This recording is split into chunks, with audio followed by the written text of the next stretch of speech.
I hope I'm still right in time for a monthly roundup and empties. I promised last time that I was going to try to do these monthly because I was doing them bi-monthly and I felt like the videos were just way too long to edit and to watch. So I thought even if I don't have enough products to talk about, which this month I really do, I'm still going to try to do these monthly, so you don't have to sit through hour-long videos of me rambling. I only have a handful of older products that I would like to address, and apparently I bought a bunch of crap in the month of May, so there are a lot of new things that we're going to talk about, and I only have a few empties to share with you. So I think what I'm going to do is start off immediately with the non-makeup items that I have been enjoying this past month, because there have been a couple. In my previous video I already mentioned the little Greek Etsy store where I purchased a pair of ear climbers that I was absolutely in love with, and I mentioned in my previous video that I was waiting on 2 new pairs of ear climbers because I went back for more, and I am completely in love with both new pairs that I got. One of them are the earrings that I'm wearing right now, and the other pair is just as gorgeous and also with a very interesting design on them. They look like this. So you can see this whole part goes here along your ear, and they have the little pearls here. I'm of course going to leave a link to the Etsy store again in my description box, just in case you missed my previous video and you were still curious to see what kind of array of earrings they are offering at the moment. But from what I could tell, they were one of the few even Etsy shops that offered a very wide variety of ear climbers, and ear climbers have been like my newest obsession when it comes to earrings. So I think her designs are among the best ones that you can find on the internet, period. Another jewelry item that I wanted to mention is a ring that I haven't really parted with since I received it last week, no, the week before. And that is a ring that I purchased from a fellow YouTuber. Her name is Justine. I believe a lot of you will be familiar with her because actually some of you have recommended her content to me before. She talks about fashion, clothing, the clothing industry, and her videos are always really smart, really fun to watch. She really knows what she's talking about, and something that I didn't really quite realize until recently is that she has her own business and she makes her own jewelry and clothing, and specifically the jewelry was something I became immediately interested in because in her videos she always wears this ring, and I always thought it looks beautiful and I would love to know where she got it. And then it turned out that she just makes it herself. So I went on to her webshop and I purchased the ring for myself, and I can guarantee that it is as gorgeous as it looks like on her website. Hey schatje! The ring is really sturdy. She offers it in silver as well as with silver in gold plating, and you can purchase it obviously in a variety of sizes. You can purchase one which will fit on your middle finger, which is where Justine usually wears this ring, but I prefer to wear my rings on my ring finger, so I really wanted a size that would fit there. And what I really love about the ring is the really unique design and the fact that it's a statement ring. But at the same time it's not really in your face, it's not too raised, because I have to wear gloves at work a lot, and if you have a very statement but raised ring, you do have to remove your gloves, and that basically means that you increase the chance of losing your ring. I think it looks beautiful and elegant, and I am completely in love with it, and I never want to take it off. So you've probably seen it in a bunch of my videos since I bought it, and you will probably continue seeing it on my finger for the foreseeable future. Now, something new that is makeup related but is not exactly a makeup item is the new Hinoki set brush that I picked up from Sonia G. She released these 2 beautiful face brushes very recently on Beautylish. I'm not sure that they're still available. Last I checked they were still available, but that was quite a few days ago. These are a delight for the visual and tactile senses. The handles are made of Hinoki cypress wood, like a Japanese cypress, and they are engraved with these beautiful crane designs on them. And then the shapes of these brushes and the quality of the Psycho Hawk goat hair these are made of is where it's really at. The big brush, as I predicted, is one that I use exclusively for powder bronzers, and the sensation of this brush and the way it applies your bronzer, because it's dense but it's not too dense. It has a little bit of that fluffiness to it, which allows for very diffuse blending of the product, but at the same time it picks up the product quite sturdily. And the sensation of this brush on your face is something that I cannot really describe to you. You have to feel it on your face. I'm in love with this brush. One thing that I want to mention, because I mentioned it in my original video, that I wasn't quite sure whether you can use these brushes with cream products, and because of the high quality of the Psycho goat hair that these are made of, and they are undyed, you're technically not supposed to use them with cream products. You can, but then you risk damaging the fine bristles of the brush. So take it at your own risk. Sonia does not recommend using these brushes with cream products. But with that said, I have so many other brushes from her that are meant to be used with cream products that I don't really have to go and ruin this beautiful thing just because I absolutely insist on trying it with my cream bronzers. On that note, we also have the smaller brush, which I think is so incredibly unique. I promise you, you have seen like these sort of like angled face brushes, but you have never experienced a brush quite like this one. There is something about the specific shape. It has a little bit of flatness here, but it has a lot of give, and it's a little bit flared out, and it's just, it diffuses product on your face so easily. It is so soft. It works with a variety of different products, ranging from bronzer to blush to highlighter to probably under eye powder if you were someone who used under eye powder. It's just such a small, versatile, elegant brush. Both of these brushes are gorgeous, and I'm so happy that I picked them up. I don't usually pick up every release from Sonia. I kind of pick and choose the brushes and the types of shapes that she offers to tailor a little bit to my needs and to my collection. And obviously these are very expensive brushes. They're not going to be for everyone. They're going to be either a collector's item or someone who enjoys food day. But with that said, if you have the means and you were not quite sure whether these brushes were worth the investment, personally, I would go ahead and say they are totally worth the investment. Okay, now that the non-makeup-y items are out of the way, let's talk a little bit about older makeup in my collection that I have been enjoying as of recent. And one that I want to start off with is product that I always go back to when the summer months hit, and that is my Natasha Denona bronze palette. So this palette doesn't really see much use or really the light of day during the winter, because obviously these are very warm toned, very fiery kind of colors that don't really quite fit with the dull gray rainy weather that we get here in the Netherlands in the fall and winter months. But I swear, as soon as the sun comes out, I cannot get enough of this palette. I just find the tones of this palette to be so flattering on me. Especially the two browns over here are some of my favorite like matte browns in my collection. This gorgeous like orangey shade, this beautiful like more toppery sparkly shades, and something that I've really been enjoying that I wanted to quickly mention. I've been particularly enjoying pairing this palette with this yellow shade here that I have from Cliona Cosmetics. It's one of their pastel multichromes, and the name of this shade is Throne. It is a beautiful, vibrant, like sun yellow with a bit of like a pink duochrome to it.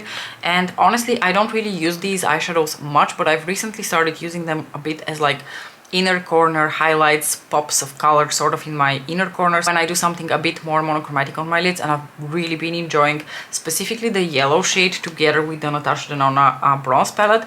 I think a couple of weeks ago we had like this like beautiful streak of like sunny warm weather here, and I think I wore the combination of the palette and this eyeshadow for like almost a week straight, which is pretty unheard of for me because I really like to vary my eyeshadows.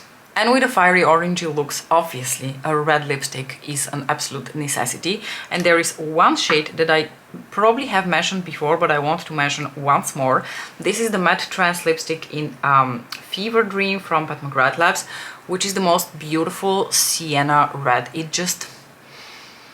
there is something about the tone of this lipstick which would make pretty much every complexion light up. It just looks so flattering and so beautiful without being, you know, some reds are just meant to be red and very like statement red, and I feel like there is a little bit of subtlety into this color because of the sienna tones that just makes it slightly more subdued. It's still a matte trans lipstick. Obviously it is not going to be a subtle formula. Look at this pigmentation, but you can see there is something about the tone of this lipstick that makes it just a slightly less intimidating red, but still a really gorgeous one, and one that just goes so beautifully with all the summer looks that I... Okay, an oldie but a goodie that I want to mention. I've talked about this mascara so many times, and I want to mention it one more time because I went on a spree for a couple of months when I was trying different mascaras. I had the Dark Star from Pat McGrath. I had the original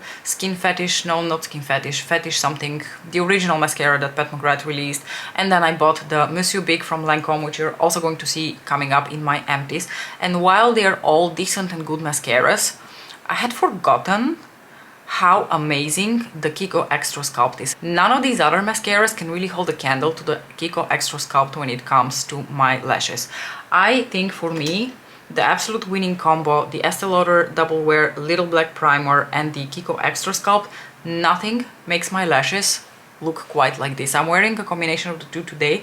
Every time I wear a combination of these two, I walk past a mirror or I'm editing a video and I'm like, oh, my lashes look amazing. And I don't know why I need to deviate from this combination, because the Kiko Extra Sculpt mascara is so much more affordable compared to these other more expensive mascaras, and like I said, to me it does the job better than any of those.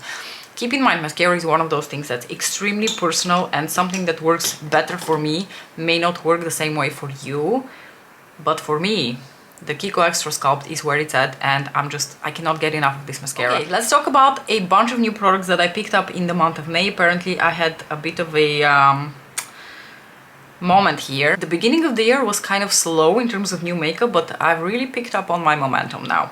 Okay, the first two items that I have to mention are the Pat McGrath Labs, what was this called again? Blushing Delights palette, and the Satin Allure lipstick in the shade Negligee, which were part of her Bridgerton 2 collection. So I originally didn't pick up this palette because I resisted the packaging. I'm not sure why, because I do kind of understand where... Okay, I can tell you why. The only thing that really annoys me with the packaging is this huge space between the pans. I think if this was slightly smaller and more compact, I would not have minded it as much, because the rest of the packaging honestly doesn't bother me that much. I think it fits the aesthetic of the Bridgerton show. It fits the idea that a woman of that time would have a piece like this on her vanity, and this is also exactly the way that I've been storing my palette. It doesn't sit in a drawer, it stands on my vanity so that I can look at it, enjoy it, and think of using it. The actual product is also really fantastic. It's a new formula from Pat McGrath. It's this beautiful baked highlighter and blush formula that goes very lightweight on the skin. Her original blush formula is amazing and I love them, but they are very different texture and feel on the skin. They are much more substantial, they are thicker, but not in a bad way. These are more lightweight. They have this like very airy feeling. They blend out like really effortlessly on the skin. Not that the other ones don't blend effortlessly on the skin, but there's just something about the light and the lightweightness and airiness of this formula that just feels different when you go to work it into your skin. And because of the baked formula, they also have a bit of a sheen. They are not matte, they're not shimmery, they just have like a sheen and a glow to them, which makes them look very natural on the skin. I am actually wearing this coral blush together with the highlighter today. Obviously the coral shade is my favorite. I think it's a lot of other people's favorite, but with that said, the berry shade is exceptionally beautiful as well. The pink is also really nice. Pink is just not the kind of blush that I reach for a lot, so out of these four, I think these two are the ones that I will be using the most. So here you have the blush and here you have the highlighter. The highlighter does have very strong yellow tones to it, but at the same time I don't find it to be too yellow. With that said, it also has a little bit of glitter particles, but I am not offended by little glitter particles in my highlighters. I find them much more offensive when they're in my bronzer or blush, and I do find that it has a really beautiful sheen to it and it looks very natural on the skin. One thing though, if you have this palette, I have a very weird experience with the highlighter. Sometimes I will go in and I will pick up a bunch of product, and other times I will go in and I will pick up literally nothing and only 3 glitter particles, and then I will have to like go and like swirl a little bit with my finger before I go in with a brush again. I wouldn't necessarily say that it's a hard pan, but something bizarre is going on with this highlighter, because every other time that I have used it, I've had to like go and clean off the top layer in order to be able to pick up any of the product at all. And I also find that more airy brushes, like fluffier type of brushes, like the Hinoki one from Sonia G, for example, do not work as well with this formula. I really need something a little bit stiffer like this, something a bit more dense to pick up the product. So it is a formula that requires a little bit of attention and specific tools, but with that said, I really like it. The blush, on the other hand, you can pick up quite easily. These are very pigmented though, like a little dab and you've already applied too much, especially if you're of my complexion or lighter. Now, the other product that I picked up was the Negligee lipstick, which is from her new Satin Allure line. Also was released with the Bridgerton 2 collection, so the lipstick comes in this gorgeous packaging with a little bow on it. It is FYI the lipstick that I'm currently wearing on my lips, and I've really been enjoying this formula and this color. So the formula, 10 out of 10. If you like lightweight, more creamy, more comfortable, sort of with a little bit of a sheen to them lipsticks, you're really going to like this. If you want something that's really long lasting and won't budge, then this is not your formula. But I really love formulas that are creamy and comfortable on the lips, and this, just like with the red color, which I picked up originally together with the eyeshadow palette, is just sublime when it comes to the formula.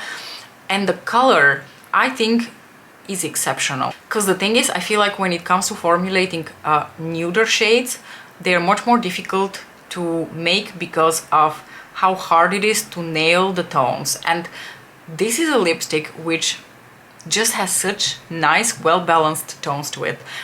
It's not too pink, it's not too cool, it's not too warm, it's not too peachy. It just has a little bit of each of these tones in the right amount, and it looks super flattering, and I just really love it. I don't really have a nude that is quite like this one.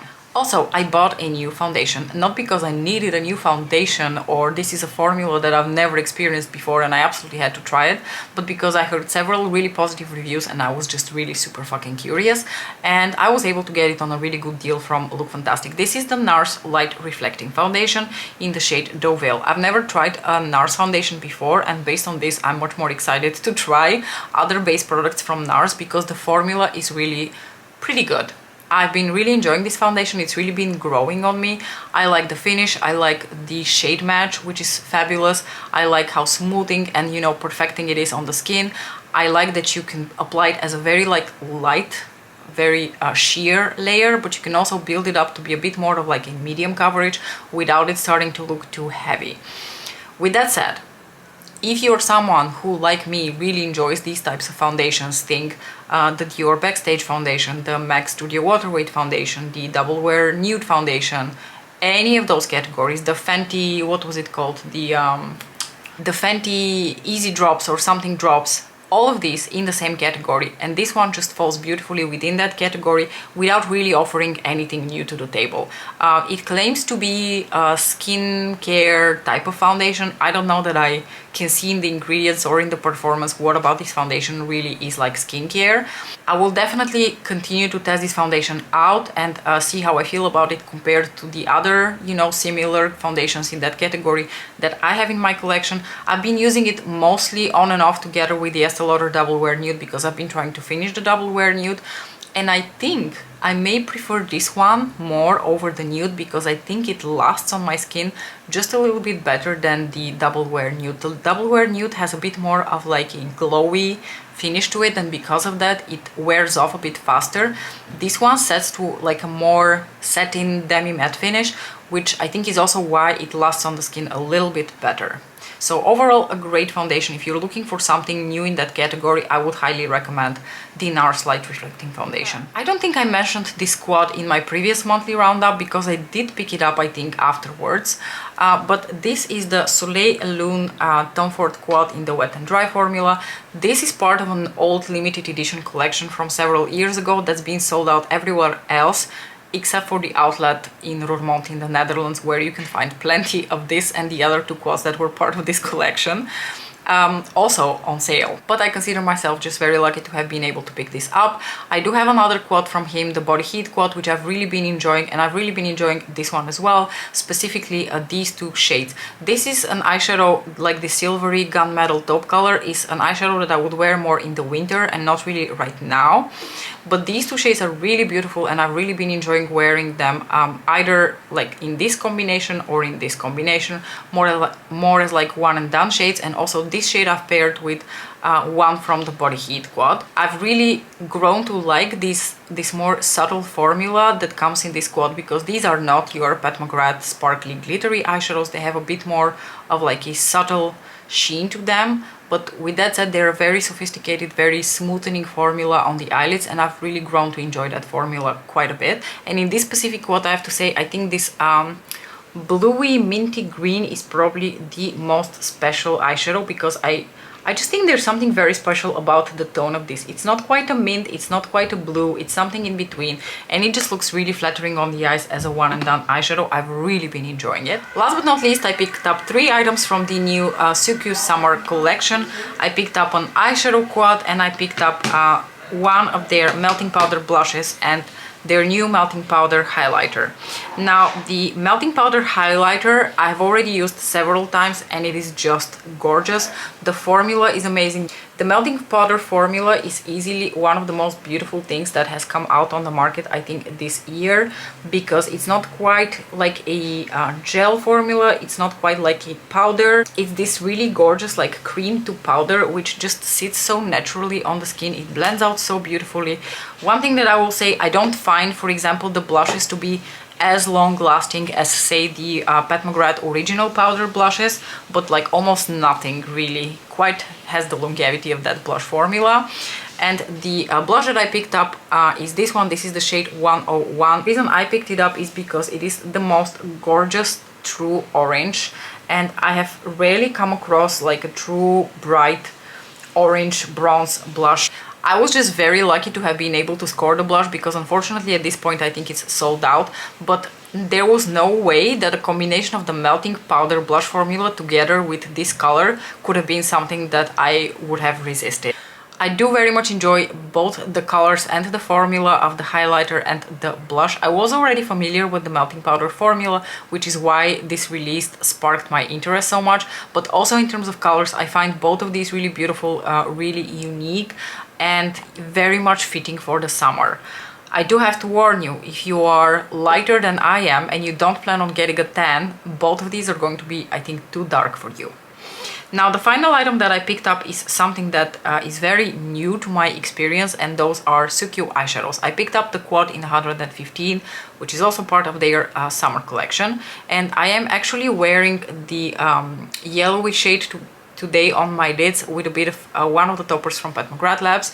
So first of all, what you're getting here are 3 different formulas. You're getting a matte eyeshadow, you're getting this eyeshadow, which is a bit more of like a shade that has worked in glitter particles into it. I'm doing the absolute worst job with swatching right now, but it's one of those shades that has glitter worked into it, so in certain lighting it almost looks like it creates that little bit of like glass wet effect.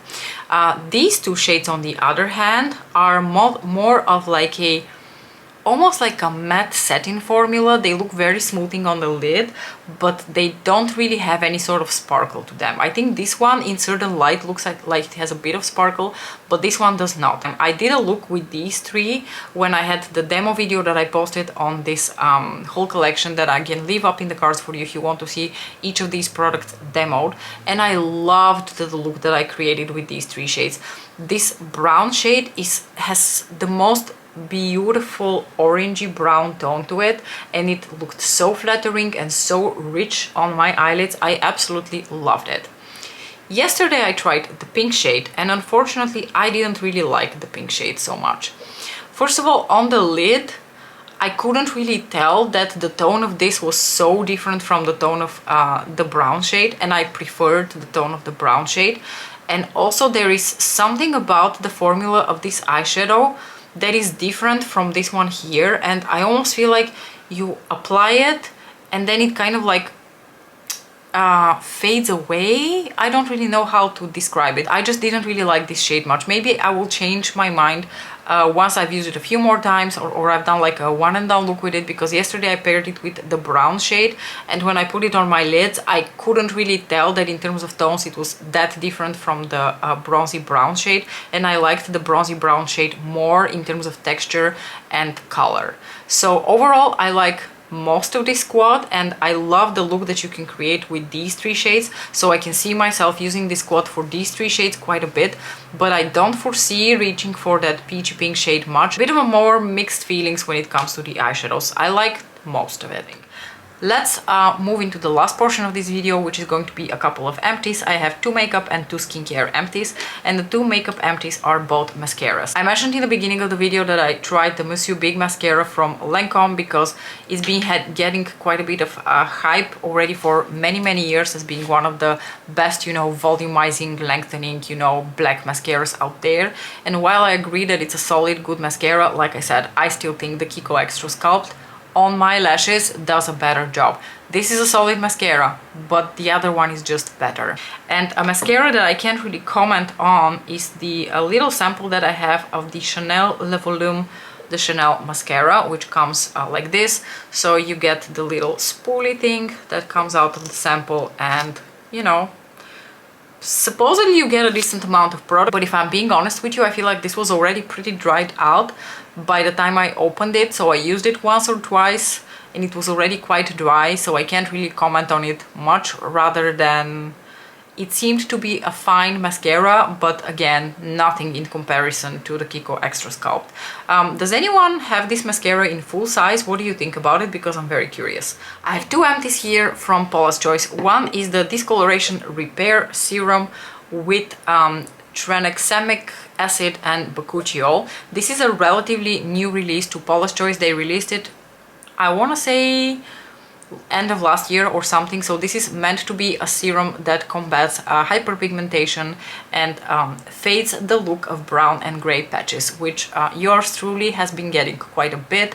Most notably, in the beginning of last year I obtained this beautiful brown spot right here on my forehead, just like center stage, just so no one can miss that I'm starting to grow old person spots. So obviously when Paula's Choice announced that they were releasing a product to combat this, I was on board.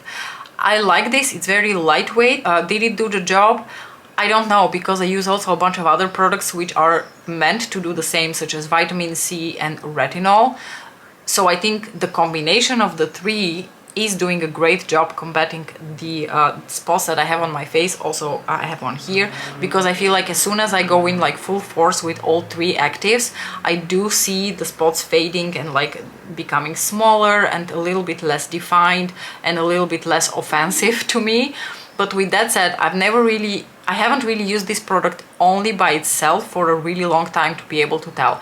I have repurchased it and I continue to use it in combination, like I said, with the other 2 actives. So other than I think it's doing the job together with other products that do a similar job, I can't really comment much more. A product that I am really sad that I have finished because I didn't realize that it was discontinued is the Paula's Choice CBD oil with retinol. I received this as a free gift with purchase in the summer of last year, and I think I opened it sometime in the fall, and I fell in love with it. And I was so in love with it that I rambled about it in my yearly favorites without realizing that mother effers have gone and discontinued this. Like the whole CBD line from Paula's Choice has been discontinued.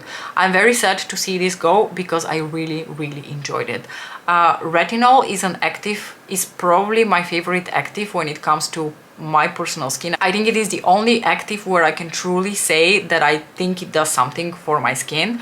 The CBD oil, I can't really say whether that was doing something or it was really the retinol that was doing the job, but I was using it pretty much daily because it's a pretty large bottle, and I am someone who quite enjoys oils, and as far as oils go, this was lightweight enough to sink into the skin fairly quickly.